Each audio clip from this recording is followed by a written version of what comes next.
ಮುಷ್ಕರ ನಡೆಸಿದಂತಹ ಸಾರಿಗೆ ನೌಕರರಿಗೆ ನೋಟಿಸ್ ಬಿಸಿ ಮುಟ್ತಾ ಇದೆ. ಈಗ ಇನ್ನು ವಾಯುವ್ಯ ಕರ್ನಾಟಕ ರಸ್ತೆ ಸಾರಿಗೆ ಸಂಸ್ಥೆ ವ್ಯಾಪ್ತಿಯಲ್ಲಿ ಸಾವಿರಾರು ನೌಕರಿಗೆ ನೋಟಿಸ್ ಕೊಡಲಾಗ್ತಾ ಇದೆ. ಹೀಗಾಗಿ ಯಾರ್ಯಾರು ಮುಷ್ಕರಕ್ಕೆ ಹೋಗಿದ್ರು ಅವರೆಲ್ಲರಿಗೂ ಸಹ ನೋಟಿಸ್ ಬಿಸಿ ಮುಟ್ತಾ ಇದೆ. ವಾಯುವ್ಯ ಕರ್ನಾಟಕ ರಸ್ತೆ ಸಾರಿಗೆ ಸಂಸ್ಥೆ ಹುಬ್ಬಳ್ಳಿಯ ಒಂದು ಕೇಂದ್ರ ಸ್ಥಾನವಾಗಿದ್ದು ಇಲ್ಲಿ ಏನು ಇದ್ರ ವ್ಯಾಪ್ತಿಯಲ್ಲಿ 4900 ಬಸ್ಗಳು ಕಾರ್ಯಾಚರಣೆ ಮಾಡ್ತವೆ. 7 ಜಿಲ್ಲೆಗಳ ವ್ಯಾಪ್ತಿ ಒಳಗೊಂಡಿರುವಂತಹ ಇಲ್ಲಿ 11 ವಿಭಾಗಗಳಿದ್ದಾವೆ. ಇಲ್ಲಿ ಏನು ಸಾವಿರಾರು ಒಂದು ನೌಕರರು ಇಲ್ಲಿ ಕೆಲಸ ಮಾಡ್ತಾರೆ. ಚಾಲಕರು ಇರ್ಬೋದು, ನಿರ್ವಾಹಕರು ಇರ್ಬೋದು, ಟೆಕ್ನಿಕಲ್ ಸಿಬ್ಬಂದಿ ಇರ್ಬೋದು ಮತ್ತು ಆಡಳಿತಾತ್ಮಕವಾಗಿಯೂ ಸಹ ಏನು ಎಲ್ಲ ಸಿಬ್ಬಂದಿ ಸೇರಿದ್ರೆ ಸಾವಿರಾರು ಸಿಬ್ಬಂದಿ ಇದ್ದಾರೆ. ಆದರೆ ಇವತ್ತೇನು ಏನು ಏನು ವೇತನ ಹೆಚ್ಚಳ ಇರ್ಬೋದು ಮತ್ತು ಏನು ಬಾಕಿ ವೇತನ ಬಿಡುಗಡೆಗೆ ಒತ್ತಾಯಿಸಿ ಏನು ಹೋರಾಟ ಮಾಡ್ತಾಯಿದ್ರು. ಆ ಹಿನ್ನೆಲೆಯಲ್ಲಿ ಏನು ಮುಷ್ಕರ ನಡೆಸಿದ್ರು, ಒಂದು ದಿನದ ಮಟ್ಟಿಗೆ ಏನು ಮುಷ್ಕರ ನಡೆಸಿದ್ರು. ಹೈಕೋರ್ಟ್ ಏನು ತರಾಟೆ ತೆಗೆದುಕೊಂಡ ನಂತರ ಆ ಒಂದು ಹೋರಾಟ ವಾಪಸ್ ತೆಗೆದುಕೊಂಡು ಮತ್ತೆ ನೌಕರಿಗೆ ಸೇವೆಗೆ ಹಾಜರಾಗಿದ್ದರು.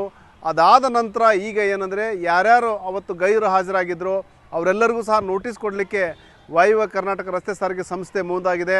ಇಲ್ಲಿ ಪ್ರಮುಖವಾಗಿ 3587 ಸಿಬ್ಬಂದಿ ಅಂದರೆ 3700ಕ್ಕೂ ಹೆಚ್ಚು ಸಿಬ್ಬಂದಿ ಏನು ಚಾಲಕ ಕಮ್ ನಿರ್ವಾಹಕರಿಗೆ ಇಲ್ಲಿ ನೋಟಿಸ್ ಕೊಡಲಾಗ್ತಾ ಇದೆ. ಜೊತೆಗೆ ಏನು 420 ತಾಂತ್ರಿಕ ಸಿಬ್ಬಂದಿ, ಟೆಕ್ನಿಕಲ್ ಏನು ಸಿಬ್ಬಂದಿ, ಏನು ಇಂಜಿನಿಯರ್ ಅಂತ ಬೇರೆ ಬೇರೆ ತಾಂತ್ರಿಕ ಸಿಬ್ಬಂದಿ 4420 ಸಿಬ್ಬಂದಿಗೆ, ಜೊತೆಗೆ 78 ಏನು ಆಡಳಿತ ಕಾರ್ಯನಿರ್ವಹಣೆ ಮಾಡ್ತಿರುವಂತಹ 78 ಸಿಬ್ಬಂದಿ ಸೇರಿ ಹೆಚ್ಚು ಕಡಿಮೆ 3000ಕ್ಕೂ ಹೆಚ್ಚು ಸಿಬ್ಬಂದಿಗೆ ಇಲ್ಲಿ ನೋಟಿಸ್ ಕೊಡಲಾಗಿದೆ.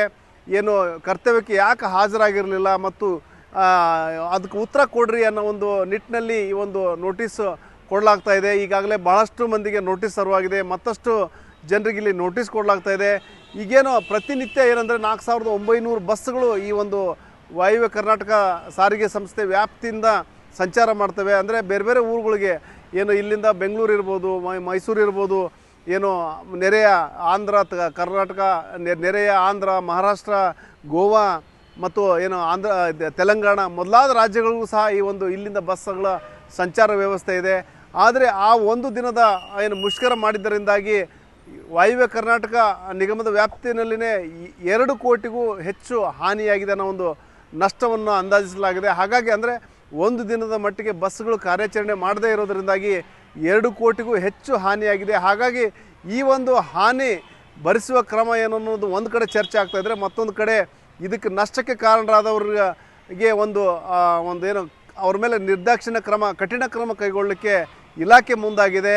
ಮತ್ತು ಈ ನಿಟ್ಟಿನಲ್ಲಿ ಈ ಕುರಿತು ಪ್ರತಿಕ್ರಿಯೆ ನೀಡಿರುವಂತಹ ಏನು ವಾಯುವ್ಯ ಕರ್ನಾಟಕ ಸಾರಿಗೆ ನಿಗಮದ MD ಏನು ಪ್ರಿಯಾಂಕಾ ಅವರಿದ್ದಾರೆ. ಏನು ಮುಷ್ಕರ, ಒಂದು ದಿನದ ಮುಷ್ಕರದಿಂದಾಗಿ ಸಾಕಷ್ಟು ನಷ್ಟವಾಗಿದೆ. ಕೆಲವೊಂದು ಕಡೆ ಸಣ್ಣ ಪುಟ್ಟ ಡ್ಯಾಮೇಜ್ ಆಗಿದ್ದರು. ಪ್ರಮುಖವಾಗಿ ಏನು ಬಸ್ಗಳ ಸಂಚಾರ ಅವತ್ತು ಬಹುತೇಕ ಏನು ಕೆಲವೇ ಬೆರಳೆಣಿಕೆಯಷ್ಟು ಬಸ್ಗಳು ಸಂಚಾರ ಆಗಿರೋದರಿಂದಾಗಿ ಸಾರಿಗೆ ಇಲಾಖೆಗೆ 2000 ಕೋಟಿಗೂ ಹೆಚ್ಚು ಹಾನಿಯಾಗಿದೆ ಅನ್ನೋ ಒಂದು ಮಾತನ್ನು ಹೇಳಿದ್ದಾರೆ.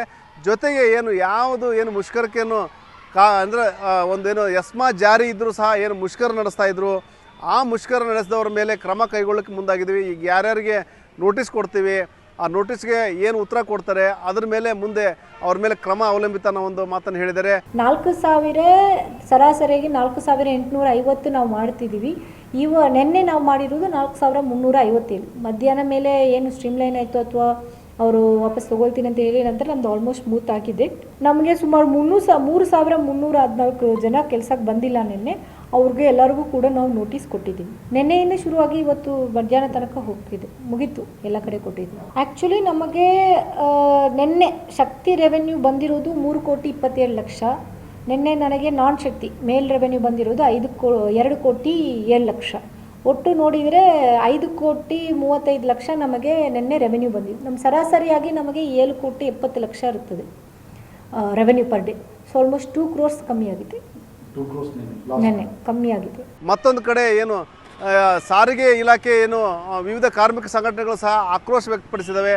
ಏನು ವಾಯುವ್ಯ ಸಾರಿಗೆ ನಿಗಮದ ಒಂದು ಕ್ರಮಕ್ಕೆ ಏನು ಈ ರೀತಿಯ ಒಂದು ಕ್ರಮ ಸರಿಯಲ್ಲ, ನಾವು ಏನು ಕಾನೂನಾತ್ಮಕವಾಗಿಯೇ ಹೋರಾಟಕ್ಕೆ ಇಳಿದಿದ್ವಿ ಮತ್ತು ನಮಗೆ ನೋಟಿಸ್ ಬರೋದಾಗಲೇ ಲೇಟ್ ಆಗಿದ್ದರಿಂದ ಅವತ್ತು ಮುಷ್ಕರ ನಡೆಸಿದ್ವಿ. ಏನು ನಾವು ಹಲವಾರು ಬಾರಿ ಹೋರಾಟ ಮಾಡಿದ್ದೇವೆ ನಮ್ಮ ಬೇಡಿಕೆ ಈಡೇರಿಸುವಂತೆ. ಸರ್ಕಾರ ಯಾವುದೇ ರೀತಿಯ ಸ್ಪಂದನೆ ಮಾಡದ ಹಿನ್ನೆಲೆಯಲ್ಲಿ ನಾವು ಅನಿವಾರ್ಯವಾಗಿ ಮುಷ್ಕರಕ್ಕೆ ಹೋಗಿದ್ವಿ. ಇಂತಹ ಸಂದರ್ಭದಲ್ಲಿ ಈ ರೀತಿ ನೋಟಿಸ್ ಕೊಟ್ಟು ಬೆದರಿಸಲಾಗ್ತಾ ಇದೆ. ಆದರೆ ಇಂತಹ ಗೊಡ್ಡು ಬೆದರಿಕೆ ನಾವು ಜಗ್ಗಲ್ಲ ಅನ್ನೋ ಒಂದು ಮಾತನ್ನು ಹೇಳಿದರೆ, ಜೊತೆಗೆ ಹೈಕೋರ್ಟ್ ತೀರ್ಪೇನು ಬರುತ್ತೆ ಅದರ ಆಧರಿಸಿ ಮುಂದಿನ ಹೋರಾಟ ರೂಪುರೇಷೆ ಸಿದ್ಧಪಡಿಸ್ತೀವಿ. ಆದರೆ ಈಗೇನು ಉದ್ದೇಶಪೂರ್ವಕವಾಗಿಯೇ ಈ ರೀತಿ ಏನು ಹೋರಾಟಗಾರರಿಗೆ ಏನು ಯಾರ್ಯಾರು ಅವತ್ತು ಸ್ಟ್ರೈಕಿಗೆ ಏನು ಕರ್ತವ್ಯಕ್ಕೆ ಹಾಜರಾಗಿರಲಿಲ್ಲ ಅವರಿಗೆ ನೋಟಿಸ್ ಕೊಡುವಂತಹ ಮತ್ತು ಏನು ಅವ್ರ ಮೇಲೆ ಶಿಸ್ತು ಕ್ರಮ ಕೈಗೊಳ್ಳುವಂತಹ ಏನು ಕೆಲಸ ಕೈ ಹಾಕಿದ್ದಾರೆ, ಖಂಡಿತ ಅದನ್ನು ನಾವು ಸಹಿಸಲ್ಲ, ಒಪ್ಪಲ್ಲ. ಯಾವುದೇ ಕಾರಣಕ್ಕೂ ನಾವು ಏನೇ ನೋಟಿಸ್ ಕೊಟ್ಟರು ಸಹ ಅದಕ್ಕೆ ನಾವು ತಲೆ ಕೆಡಿಸ್ಕೊಳ್ಳಲ್ಲ, ಅದಕ್ಕೆ ರಿಪ್ಲೈ ಕೊಡ್ತೀವಿ. ಏನು ಸೂಕ್ತ ಉತ್ತರ ಕೊಡೋದ್ರ ಜೊತೆಗೆ ನಮ್ಮ ಹಕ್ಕುಗಳನ್ನ ಕಾಪಾಡಲಿಕ್ಕೆ ನಾವು ಬದ್ಧರಾಗಿದ್ದೀವಿ ಅನ್ನೋ ಒಂದು ಮಾತನ್ನು ಕಾರ್ಮಿಕ ಸಂಘಟನೆಗಳ ಮುಖಂಡರು ಹೇಳ್ತಾ ಇದ್ದಾರೆ. ಇದು ಇನ್ನೂ ಹೋರಾಟ ನಮ್ಮ ನಿಂತಿಲ್ಲ. ಈಗಾಗಲೇ ಏನು ಒಂದು ಉಚ್ಚ ನ್ಯಾಯಾಲಯ ಆದೇಶ ನೀಡೈತಿ, ನೀವು 7ನೇ ತಾರೀಕಿನವರೆಗೂ ಕೂಡ ನೀವು ಮುಷ್ಕರ ಮುಂದೂಡಬೇಕು, ಮಾಡಬಾರ್ದಂದಿದ್ದಕ್ಕೆ ನಾವು ಇವತ್ತು ಅದನ್ನು ಮುಂದಕ್ಕೆ ಹಾಕಿದ್ದೀವಿ ಸರ್. ಇವತ್ತು ಕೋರ್ಟಿನ ಆದೇಶ ಏನಾಗತ್ತೆ ಅದನ್ನು ನೋಡಿಕೊಂಡು ಮುಂದಿನ ಹೋರಾಟದ ರೂಪುರೇಷೆಗಳನ್ನು ನಾವು ಮಾಡಿಕೊಂಡು ಮತ್ತೆ ಮುಂದೆ ಹೋರಾಟ ಹೆಚ್ಚಾಗಿ ಇಡೀ ನಮ್ಮ ಏನು NWನಲ್ಲಿದ್ದಾರೆ 70%ಕ್ಕಿಂತ ಹೆಚ್ಚು ಪರ್ಸೆಂಟೇಜ್ ಇವತ್ತು ಮುಷ್ಕರದಲ್ಲಿ ಭಾಗವಹಿಸಿದ್ದಾರೆ. ಇವತ್ತು ಅವ್ರಿಗೆಲ್ಲರಿಗೂ ಕೊಡ್ತಾ ಇದ್ದಾರೆ, ಕೊಡಲಿ, ನಾವೇನು ಬೇಡ ಅನ್ನೋಂಗಿಲ್ಲ. ನಮಗಿನ್ನೂ ಹೋರಾಟ ಮುಂದಿದೆ. ಉತ್ತರ ಕೊಡ್ತೀವಿ, ಅದಕ್ಕೆ ಸಮಂಜಸವಾದ ಉತ್ತರ ಕೊಡ್ತೀವಿ. ಏನಿದ್ರು ವಿತ್ ದಾಖಲೆಗಳನ್ನ ಕೊಟ್ಟರೆ ಇಸ್ಕೊಂಡು ಅದರ ಜೊತೆ ನಾವು ಉತ್ತರನ ಕೊಡ್ತೀವಿ. ಮುಂದೆ ಸಂದರ್ಭ ಬಂದ್ರೆ ಏನು ಇವತ್ತು ಉಚ್ಚ ನ್ಯಾಯಾಲಯದ ಆದೇಶ ಆಗ್ತೈತಿ ಇವತ್ತು ಅದರ ಮೇಲೆ ಅವಲಂಬನ. ಅದರಿಂದ ಸರ್ಕಾರಕ್ಕೂ ನಾವು ಕೇಳ್ಕೊಳ್ತಾ ಇವತ್ತು ಕೋರ್ಟ್ಗೂ ನೀವು ಕೂಡ ಇವತ್ತು ಈ ಒಂದು ಸರ್ಕಾರಕ್ಕೂ ಕೂಡ ಒಂದು ಅಡ್ವೈಸನ್ನು ಮಾಡಬೇಕು. ಏನಕ್ಕೆ ಕರೆದು ಮಾತಾಡಿ ಅವ್ರ ಸಮಸ್ಯೆ ಬಗೆಹರಿಸಿ ಅಂತ ನಾವು ಕೇಳ್ಕೊಳ್ರಿ ಅಂಥೇಳಿ ಅವ್ರಿಗೂ ಕೂಡ ಒಂದು ಸೂಚನೆ ನೀಡಬೇಕಂತ ನಾವು ಇವತ್ತು ವಿನಂತಿ ಮಾಡ್ಕೋತೀವಿ ಇವತ್ತು. ಅದರಿಂದ ಏನೇ ಒಂದು ಇಂಥವು ನಮ್ಮನ್ನು ಹತ್ತಿಕ್ಕುವಂಥವ ಅಥವಾ ಕಾರ್ಮಿಕರನ್ನ ಬೆದರಿಸುವಂಥ ತಂತ್ರಕ್ಕೆ ಮನ್ಯಾಗ ಸಾಧ್ಯನೇ ಇಲ್ಲ. ಹಿಂದಿನ ಹೋರಾಟಗಳನ್ನ ತಾವೆಲ್ಲರೂ ಕೂಡ ಕಂಡಿದ್ರಿ. ಇದೇನಂತ ದೊಡ್ಡ ಇದನ್ನೂ ಅಲ್ಲ ಕೊಟ್ಟಂಥವು, ಇವು ನಾವು ಯಾವುದಕ್ಕೂ ಹೆದರುವುದಿಲ್ಲ. ಒಟ್ಟಾರೆ ಏನು ಇಲ್ಲಿ ಸರ್ಕಾರದ ಕ್ರಮ ಮತ್ತು ಈಗೇನು ವಾಯು ಸಾರಿಗೆ ನಿಗಮದ ವ್ಯಾಪ್ತಿನಲ್ಲಿ ಸಾವಿರಾರು ಜನರಿಗೆ ನೋಟಿಸ್ ಸರ್ವ್ ಆಗ್ತಾ ಇದೆ. ಆ ನೋಟಿಸ್ಗೆ ಯಾವ ರೀತಿ ಉತ್ತರ ಕೊಡ್ತಾರೆ ಮತ್ತು ಅದು ಒಂದು ವೇಳೆ ಆ ನೋಟಿಸ್ಗೆ ಉತ್ತರ ಏನು ಕೊಟ್ಟಿರ್ತಾರೆ ಅದು ಸಮಾಧಾನ ಆಗಿಲ್ಲ ಅಂದರೆ ಶಿಸ್ತು ಕ್ರಮ ಖಚಿತ. ಕಳೆದ ಬಾರಿ ಸ್ಟ್ರೈಕ್ ಮಾಡಿದಂಥ ಸಂದರ್ಭದಲ್ಲೂ ಸಹ ಸಾವಿರಾರು ನೌಕರರ ಮೇಲೆ, ಇಡೀ ರಾಜ್ಯಾದ್ಯಂತ ಸಾವಿರಾರು ನೌಕರರ ಮೇಲೆ ಕ್ರಮ ಕೈಗೊಳ್ಳಲಾಗಿತ್ತು. ಈ ಬಾರಿಯೂ ಸಹ ಎಷ್ಟು ಮಂದಿ ಮೇಲೆ ಕ್ರಮ ಕೈಗೊಳ್ಳಲಾಗುತ್ತೆ ಅನ್ನೋ ಒಂದು ಆತಂಕ ಅಂತೂ ಶುರುವಾಗಿದೆ.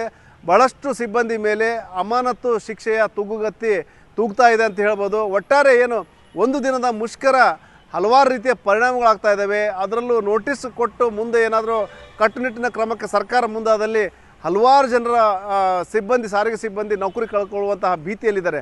ಶಿವರಾಮ ಸುಂಡೆ, ನ್ಯೂಸ್ 18 ಹುಬ್ಬಳ್ಳಿ.